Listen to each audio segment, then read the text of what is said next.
the lands of the north, where the black rocks stand guard against the cold sea. In the dark night that is very long, the men of the Northland sit by their great log fires. They tell a tale. They tell of Noggin, Prince of the Nogs, and how he sailed to the land of the midnight sun to fetch Nuka, Princess of the Nooks, to be his queen. And they tell of Graculus, the great green bird who was Noggin's guide on his journey. And they tell of Noggin's wicked uncle, Nogbad the Bad, who tried to seize the throne while Noggin was away and was banished forever from the land of Nog. So they lived in peace and happiness, Noggin and Nuka, king and queen of the Nogs. The years passed, and one fine spring morning, when the sun had melted the snow from everywhere except the tops of the mountains, Graculus was flying above the castle. He wasn't going anywhere, just taking his morning exercise. Graculus had keen eyes, and as he looked at the mountainside, he saw a movement among the rocks below. Oh, is that a rabbit? Graculus turned in the air and dived down to take a closer look. It was not a rabbit. Out of the way, you scraggy parrot! I'll cut you up in mincemeat! Here, I say, take it easy. Watch what you're doing with that carving knife. Out of the way, you green-faced chicken! For goodness sake, stop waving that thing at me or I'll drop a rock on you. Now, put it down. Are you not a hawk, come to eat me? Certainly not. I am Graculus, royal bird of the land of Nog, guide and protector of Noggin, Prince of the Nogs. And anyway, I don't eat people, even little people like you. I'm not little. I'm the biggest and strongest in the Hot Water Valley.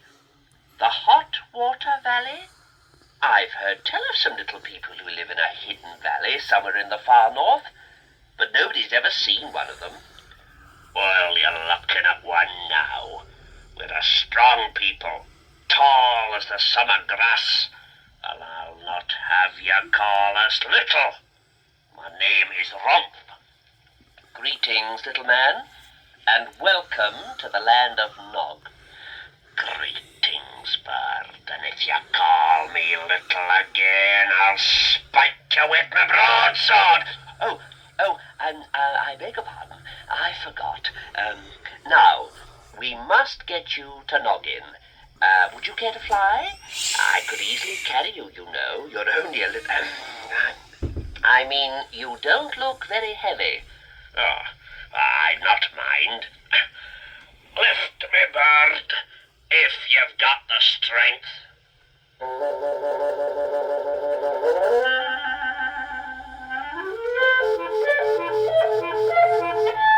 Graculus bore the little man aloft, high over the hills, and down towards the castle of Noggin the Nog.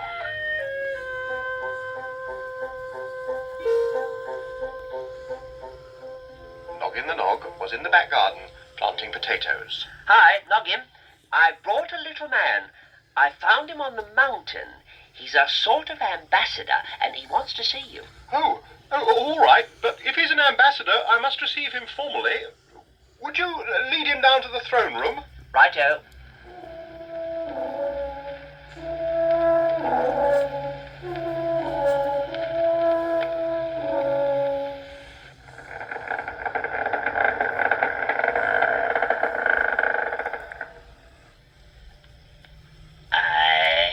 Yon bird was right. I am a little man. Greetings, Noggin the Nog. Greetings. Sorry about all this ceremony. Graculus said you were an ambassador, so I had to receive you formally. My name is Rumpf. I come from the Hot Water Valley behind the Glass Mountains, and I bring you the greetings and homage of our people. Greetings, Rumpf, and thank you. Do have a cup of coffee. Oh, thank you, Prince Noggin. I have a terrible tale to tell. Tell us your tale, Rumpf. For many, many years, the people of the Hot Water Valley have farmed and grown their crops, doing no harm to anybody and living in peace. But now, suddenly, a dragon has come. A huge, fierce dragon with scales that flash in the sun It rampages up and down the valley, trampling the crops and roaring. My people are afraid to go out.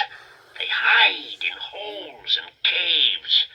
Oh, Prince Noggin, the hot water valley is part of the land of Nog, and I've travelled many days through the snow in the great forests to bring you the humble greetings of my people, and their prayer that you will rescue them before they starve.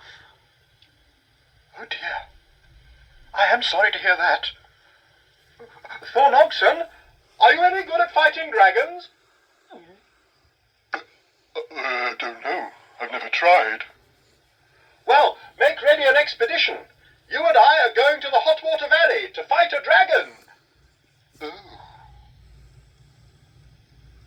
They took a long sledge with wheels and runners and 6 strong dogs to pull it. They loaded it with provisions and sat Ronf on the top. You hold on tight now. Aye.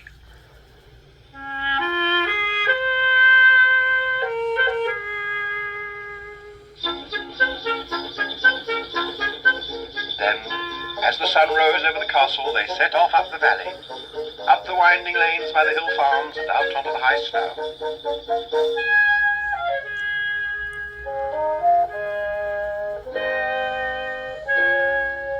The warm summer days they had left behind were soon forgotten, and all they saw before them as the wind cut across the snowy waste was the great black forest of Trolleskow, and beyond that the peaks of the Glass Mountains.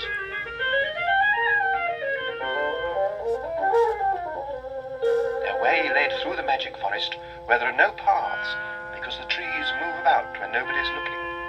They left no tracks there, and would have been lost for sure, but Graculus flew above them to mark their way.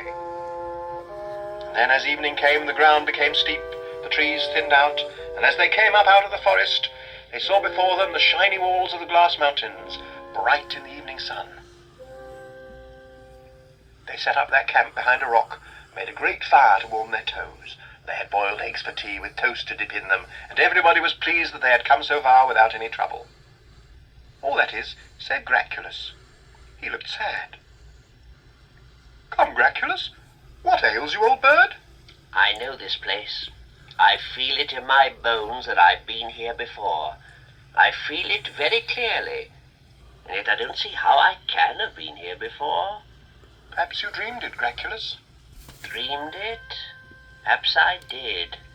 But I know that over there to the right of the sun is a grove of tall green trees around a lake of salt water, and there are fish in the lake.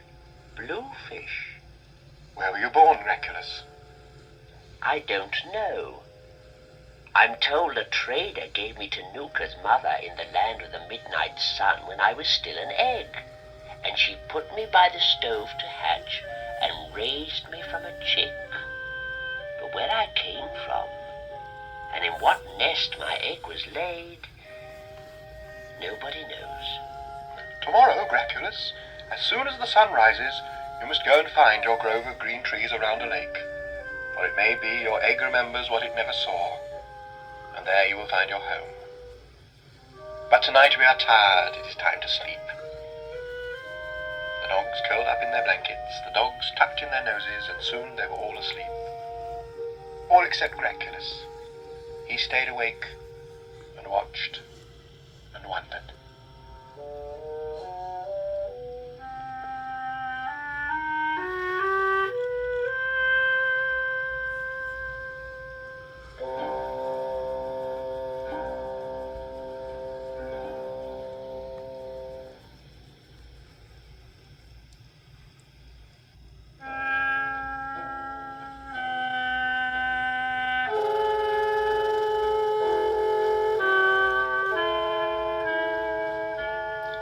Listen, I will tell you more of the saga of Noggin the Nog, as it was told in days of old by the men of the Northlands as they sat by their great log fires.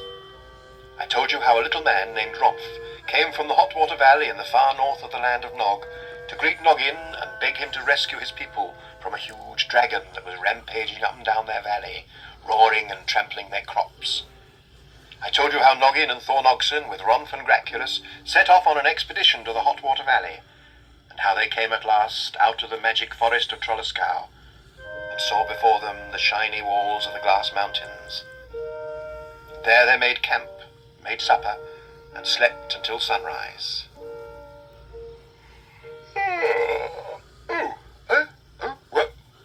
What's this place? Oh yes, I remember. Noggin, Ronth, Graculus, wake up, it's morning.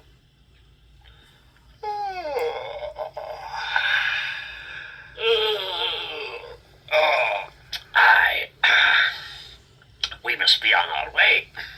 Graculus? Has anybody seen Graculus? Oh, Graculus has gone to find a grove of green trees around a lake of blue fish. What on earth for? He remembers it. Aye, well, there's no time for us to waste on sightseeing. We must be on our way. Oh, yes, so, which is our way? Up. Up? Aye. Oh. Oh, well, get out the climbing ropes, Thornogson. Ronth and I will make a hut for the dogs.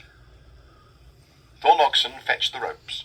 Ronth cut branches for Noggin to make a hut for the sledge and the dogs, and then they began to climb. The Nogs were good climbers, but the Glass Mountains were steep and slippery. Is it far to go? Only a little way. There's a ledge up here and a way through. I'm too old for this. Oh, this way. Through here. Through here? Aye.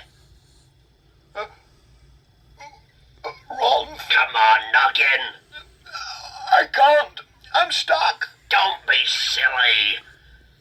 This is the Hot Water Valley. We're there. I can't help that. The hole is too narrow for Nogs. Pull, Thornogson. Oh, it is vexing. Oh, what do we do now? Climb over the top? Oh, I hope not. It looks as smooth as glass. Look, there's Graculus. Graculus! Graculus! The great green bird swooped down and landed on the ledge beside them. Oh, Graculus, thank goodness you're back. There's terrible trouble. We're too fat to go through Ronth's tunnel. Ark. What do you mean, ark? We must think of another way. Ark. Well, that's not much help. Noggin, it's not Graculus. Oh, don't be silly. Of course it is. I mean, look at it. Well, look up there.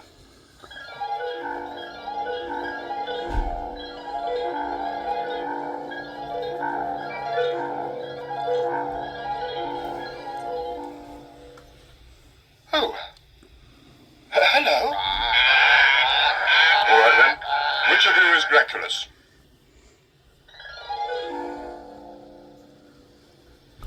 Here I am. Oh, Graculus, there you are. You found the place, then? Yes, it was just as I dreamed it was. The only thing I hadn't seen in my dream was that the grove of green trees by the lake is the home of my ancestors, the home of all the great green birds.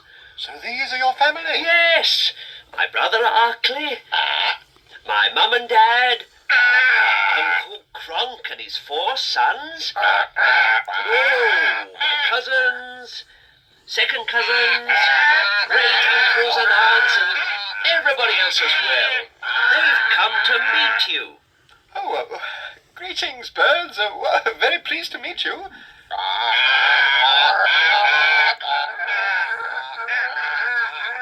There was only one way to cross the Glass Mountains. Several of the great birds took hold of the climbing ropes and lifted the Nogs as if they were as light as feathers. Up over the spiky mountain tops, and the Nogs saw before them the lush vegetation of the secret Hot Water Valley. A strange, rich place in this world of ice and snow. Ah, there you are at last. Thank you. Thank you, birds. Thank you. This is my valley, the home of my people.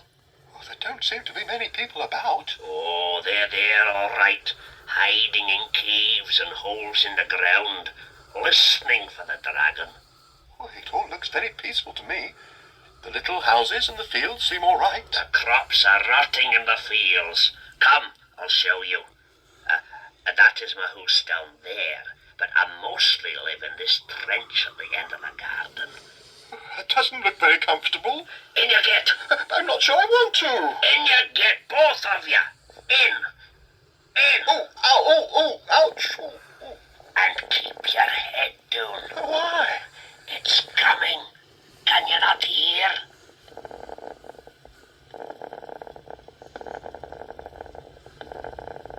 Oh, yes. Quiet.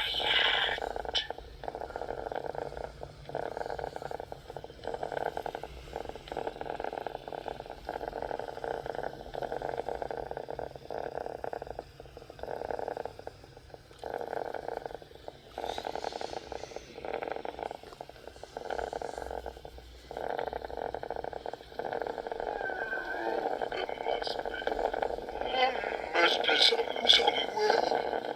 There must be some somewhere. I don't know. There must be. There just must be. I mean, it isn't as if or anything like that.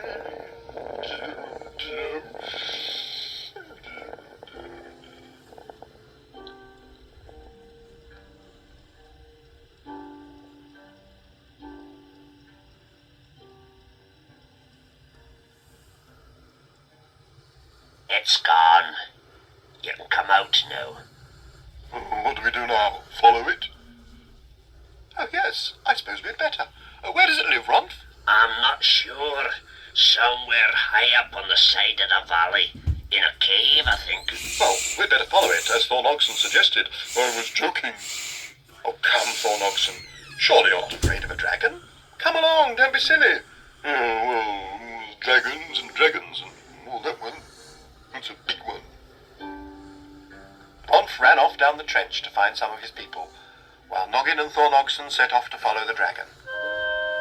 They passed the tiny houses and fields and hedges of the little people, and everywhere they saw the dragon's huge footprints, and nowhere did they see a living person. They reached the hills at the edge of the valley where the footprints were lost among the rocks.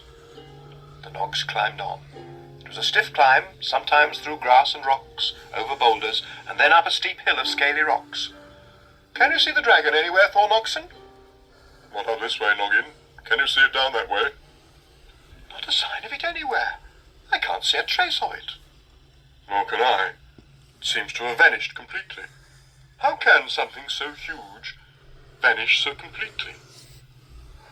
Oh, people at last. Oh, how do you do? How do you do? How do?